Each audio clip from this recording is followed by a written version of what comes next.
Saya sangat percaya dan yakin dengan pembinaan Pak Erick Thohir, sepak bola Indonesia memiliki masa depan yang cerah.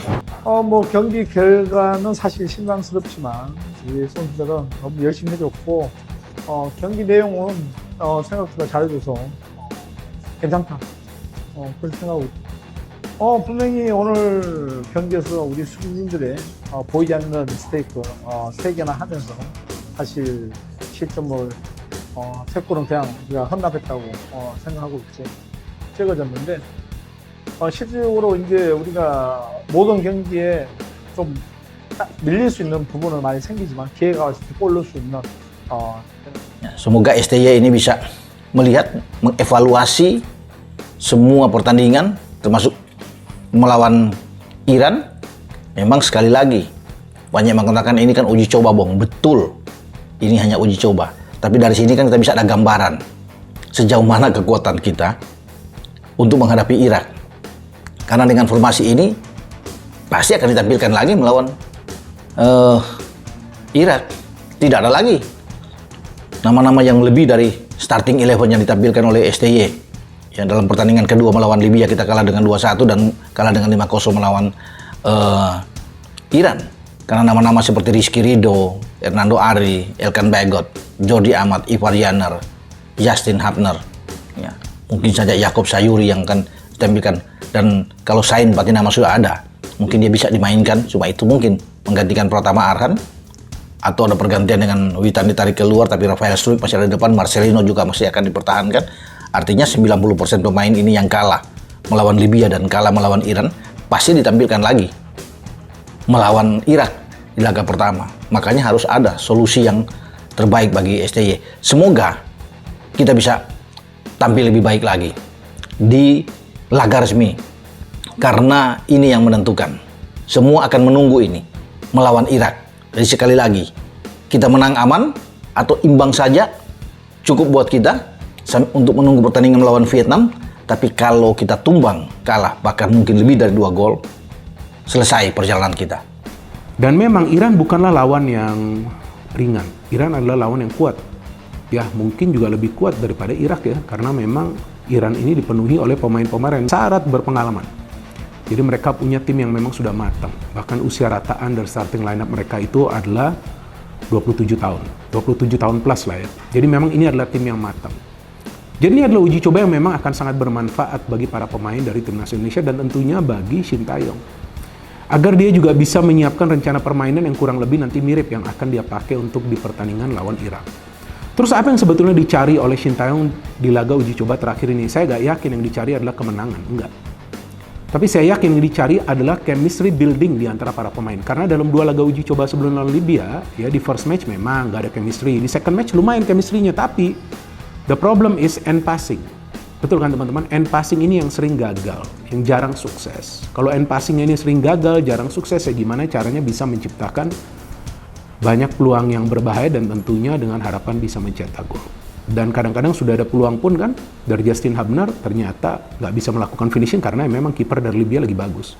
Tapi kalau melihat kesalahan demi kesalahan yang dilakukan pemain, ya saya nggak bisa berkata-kata lagi saudara-saudara. Strategi apapun yang dirancang Shin Tae-yong, taktik apapun yang dirancang Shin Tae-yong, cara bermain seperti apapun yang dirancang Shin Tae-yong, apakah mau main dengan counter attack atau main dengan parkir bas atau mau jogo bonito, tiki taka, kick and rush, apapun cara bermain itu percuma selama kalau pemain bikin kesalahan lagi. Nah, jadi intinya di situ, poinnya di situ. Jadi bagaimana caranya kesalahan tidak boleh lagi dilakukan. Kalau pemain harus membuang bola, ya buang bola jauh ke depan.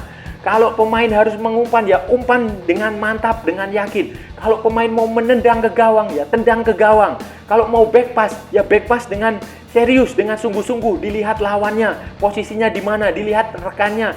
Kalau lawan mau diumpan, komunikasi dengan baik, teriak kalau perlu. Teriak nggak masalah kan, bahasanya beda. Misalnya lawan Iran kan, Iran nggak tahu bahasa Indonesia. Lawan Irak juga nggak tahu bahasa Indonesia. Lawan Vietnam nggak tahu bahasa Indonesia. Jepang, sama aja. Jadi komunikasinya itu harus dijalankan dengan baik. Dan ya itu tadi Tapi apapun hasil akhirnya, saya pikir juga kita jangan langsung memvonis permainan dari timnas Indonesia. Walaupun memang di 2 laga uji coba sebelumnya kan kita lihat banyak kekurangan. Tapi ya sekarang ini harus cepat aja dibenahi. Karena nggak bisa lagi banyak kesalahan nanti ketika lawan Irak. Walaupun memang kita tahu bahwa Indonesia punya banyak sekali pemain muda kan. Bahkan yang saya riset, Indonesia adalah tim termuda yang nanti akan bermain di Piala Asia. Ya justru bagus kan, dengan tim termuda energinya berlimpah. Tapi energi yang berlimpah ini harus bisa dikonversikan menjadi sebuah kesatuan. Jika ada sebuah kesatuan, krrrk begini kan, nah udah enak mainnya.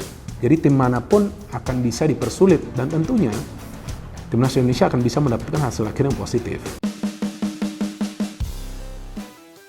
Pelatih Timnas Indonesia, Sintayong mengungkap kabar baik tentang skuadnya jelang Piala Asia 2023. Pelatih asal Korea Selatan itu menyebut Timnas Indonesia sudah banyak mengalami peningkatan. Sintayong sudah mempersiapkan tim sejak awal Desember tahun 2023 dengan menjalani pemusatan latihan di Turki.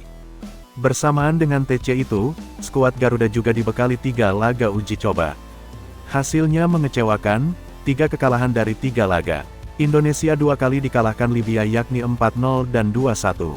Kemudian laga terakhir, Indonesia dibantai Iran 5-0. Meski demikian, Sintayong menyebut persiapan yang dilewati skuad Garuda sudah maksimal dan siap bertarung di Piala Asia 2023. Para pemain sudah semakin membaik. Kami kalah dari Iran dengan 5 gol. Tetapi tidak apa-apa karena para pemain muda merasa gugup, kata Sintayong kepada Donga. Para pemain muda gugup dan kami melakukan kesalahan yang biasanya tidak kami lakukan dan kebobolan 3 gol. Kekalahan dan pengalaman tersebut pasti akan membantu kami di turnamen, pungkasnya. Piala Asia 2023 akan berlangsung mulai tanggal 12 Januari hingga tanggal 10 Februari tahun 2024 mendatang. Indonesia ditarget lolos ke babak 16 besar. Pada ajang bergengsi tersebut, Indonesia tergabung di grup D bersama Irak, Jepang, dan Vietnam. Laga perdana akan dihadapi Indonesia melawan Irak pada tanggal 15 Januari lalu Vietnam tanggal 19 Januari dan terakhir melawan Jepang pada tanggal 24 Januari. Berita selanjutnya, Justin Hubner bikin pemain Iran dan timnas Indonesia terpana. Bek Wolverhampton Wanderers U21, Justin Hubner membuat pemain timnas Indonesia dan Iran terpana. Momen itu terjadi ketika kedua tim berhadapan dalam laga uji coba jelang Piala Asia di Al Rayyan Sports Club, Doha, Qatar, Selasa, tanggal 9 Januari tahun 2024. Pada laga tersebut, timnas Indonesia kalah telak 0-5 dari Iran. Gol-gol kemenangan timnas Iran dicetak oleh Saman Ghoddos, Rusbe Chesney, Saman Falah dan sepasang gol dari Mehdi Gayedi. Meski kalah, pemain timnas Indonesia Justin Hubner membuat pemain Iran terpana karena lompatan tingginya. Momen itu ia unggah di media sosialnya. Dalam foto tersebut, terlihat Hubner melompat sendiri ke udara untuk melakukan serangan. Terlihat ada 6 pemain Iran dan 4 pemain Indonesia lainnya terpana melihat lompatannya yang sangat tinggi. Aksi Hubner pun mendapatkan reaksi dari rekannya.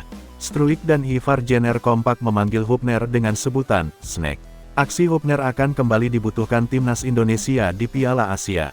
Skuad Garuda yang tergabung di grup D bersama Jepang, Irak dan Vietnam akan memulai perjuangannya pada tanggal 15 Januari melawan Irak.